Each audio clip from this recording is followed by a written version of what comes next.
Now, the adverse effects of the coronavirus pandemic continue to be felt across the country, with the aftershocks expected to take months before easing. And as the world struggles to contain the second wave of the virus, calls to have researchers and policymakers examine how the experience of tackling HIV can help inform and guide sustainable responses to the contagion, as well as the future of the pandemics.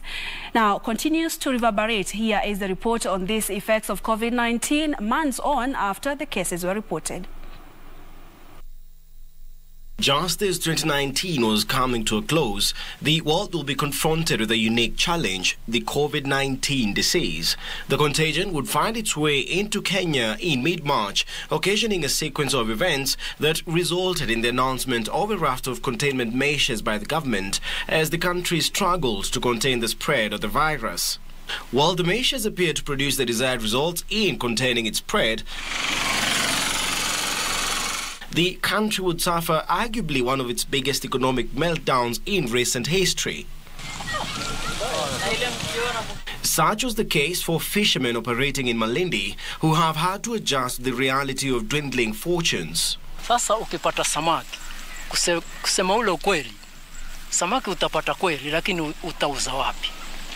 Kwa sababu kule mahali tulikuwa tumetegemea biashara imekufa. Lakini wakati huu wa corona ndio tunatabu, kwa sababu tunaenda tukivua samaki lakini hatujui tunapeleka wapi. Yaani imekuwa hali ngumu zaidi kusema kweli, kwa kila kitu imetu affect, yani mahali pakubwa sana. Kama ingekuwa sio story hii mambo yangekuwa shwari, lakini sasa instead sisi mambo yetu ya baharini. Sasa baharini pia hivyo hali imekuwa hivyo, samaki ukipata pia kuuza matatizo. Not only has the pandemic hit conventional businesses hard, but it has also not spared the oldest trade on earth. With an existing curfew and limitations in operational times for bars and social joints, sex workers say they never predicted what hit them. Kuna wengine wamepata challenges mob mpaka wamefungiwa room zao zile za kukodisha za kufanya biashara, na wengine pia imebidi warudi manyumbani, na istoshe wengine wao wako na masponsor. Unapata mabuda sasa wametulia tu kwa nyumba. Unapata wasichana wetu pia wanateseka kwa sababu hizo ndo pesa walikuwa wanategemea. Nasikia vibaya sana. Mwanzo mimi mwenyewe nilifukuzwa nyumba. Nililokiwa nyumba ndani kwa sababu nilikosa clients wangu. Sasa sina ile pesa nimewekea. Sasa siko tayari hata kuchukua mtoto shule. Maana mwanzo sina pesa sasa kulipa hata nyumba. Sasa nasikia vibaya sana kama next week watoto wataenda shule na wangu hataenda, maana sijapata. We have a lot of men ambao hawajajua kutongoza. Walikuwa wanajua kulipa pesa wapate sex work services, na ujue ilifungwa, so walirudia watoto. The state of affairs has seen them devolve their services to estates.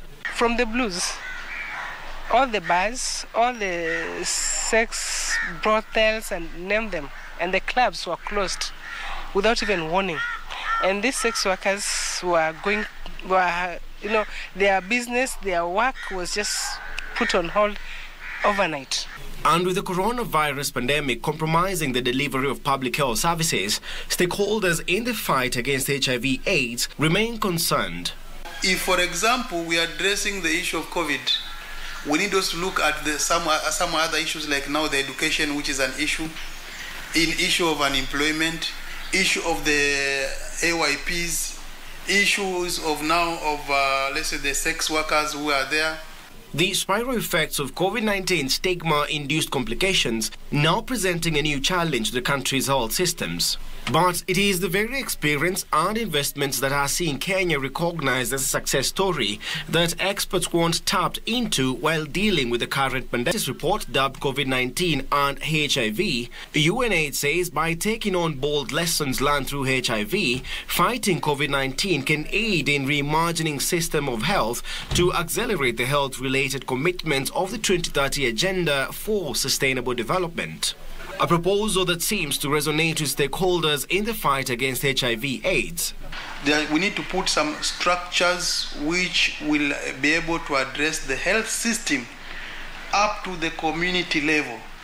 So it's from the community level that are going upward we can be able to get all those issues. Kama ni relief ingekuwa na kwa coordinated kwa njia hiyo, nafikiri ingekuwa rahisi kufikia wale walengwa kuliko hiyo general. Kwa sababu general unajua kila mtu ana uhitaji.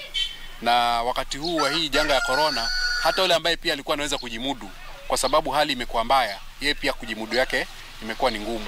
Kama ingekuwa kuna mkakati fulani kuwa imepangwa vizuri ya kuwa huyu youth ile siku yake ya kuwa anapigiwa simu, anaambiwa mapema kwa siku fulani unakuja ninio. So unakuwa ile sure kuwa mimi kama sina nauli napigia CCC yangu, si ndio? Simu. Mimi sina nauli na siku yangu adai imefika. Stakeholders say community-centered service models pioneered by the HIV response could be directly applicable to COVID-19. Experts saying communities must be leaders and central actors in effective responses to COVID-19, while effective and sustained political will remains vital. Kenya's innovative approaches in the fight against HIV/AIDS have won global acclaim, with the country recording progress in the number of AIDS-related deaths as well as the new HIV infections over the last 10 years.